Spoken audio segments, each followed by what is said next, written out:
Hello guys, நம்ம எப்படி குயிக்காக ஒரு இட்லி சாம்பார் வைக்கிறதுன்னு பார்க்கலாம். அதுக்கு ஒரு டம்ளர் அளவுக்கு பாசிப்பருப்பு எடுத்துருக்கோம். அடுத்தது சின்ன வெங்காயம், பெரிய வெங்காயம் நறுக்கியது, அதுக்கப்புறம் தக்காளி, பச்சை மிளகாய். எங்கள் வீட்டிலே காய்ச்ச கத்திரிக்காய்ன்றதுனால ஒரு 2 மட்டும் இருந்துச்சு, அதனால் அதையும் அரிஞ்சு சேர்த்துக்கிட்டோம். அப்படி இல்லைனாலும் ஓகே தான், பரவாயில்ல. இல்லை வேறு ஏதாச்சும் காய் இருந்தாலும் சேர்த்துக்கலாம். அப்புறம் பெருங்காயத்தூள், மஞ்சத்தூள், அதுக்கப்புறம் தண்ணி ஊற்றிருக்கோம். ஒரு சம்பு தண்ணி ஊற்றிருக்கோம். விசில் போட்டுடலாம். விசில் போட்டு அது 3 விசில் வர வரைக்கும் நம்ம விட்டுடலாம்.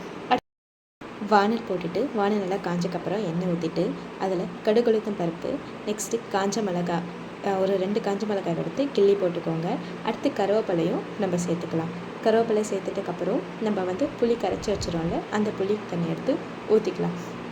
இங்கே ஒரு நெல்லிக்காய் சைஸ் அளவுக்கு புளி போட்டிருக்கோம். அடுத்து உப்பு போட்டு முடித்த உடனே குழம்பு மிளகாய்த்தூள் வீட்டில் அரைச்சிருக்கோம்ல, அந்த சாம்பார் மிளகாய்த்தூள் எது வேணாலும் நீங்கள் சொல்லலாம், சாம்பார் தூள் சொல்லலாம். அது ஒரு 1.25 ஸ்பூன் நம்ம போட்டுக்கலாம்.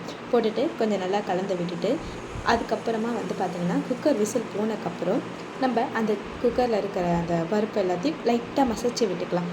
கரண்டியால் மசிச்சாலே வந்துடும், ஏன்னா அது ஆல்ரெடி நல்லா வெந்திருக்கும். மசிச்சு விட்டக்கப்புறம் எடுத்து வானலில் ஊற்றிடுங்க. ஊற்றிட்டு அந்த லெஃப்ட் ஓவர் இருக்கும்ல குக்கர்லேயே, அதையும் நீங்கள் சும்மா கொஞ்சமாக தண்ணி ஊற்றி எடுத்து போட்டுக்கலாம். நெக்ஸ்ட்டு சாம்பார் நல்லா ஸ்மெல் போனதுக்கப்புறம் நம்ம கொத்தமல்லி போட்டு சாம்பார் எடுத்துடலாம். சுவையான டேஸ்டான இட்லிக்கு சாம்பார் ரெடி ஆகிடுச்சு. இப்போது அப்படியே தட்டில் இட்லியை வச்சு இந்த சாம்பாரை கலர் ஊற்றி சாப்பிட்டா அவ்வளோ டேஸ்ட்டாக இருக்கும். கண்டிப்பாக ட்ரை பண்ணுங்கள். ரொம்ப ஈஸியான ரெசிபி. உங்களுக்கு என்ன காய் வேணுமோ நீங்கள் அதை கூட ஆட் பண்ணிக்கலாம். ஸோ ட்ரை பண்ணிவிட்டு சொல்லுங்கள். பாய்.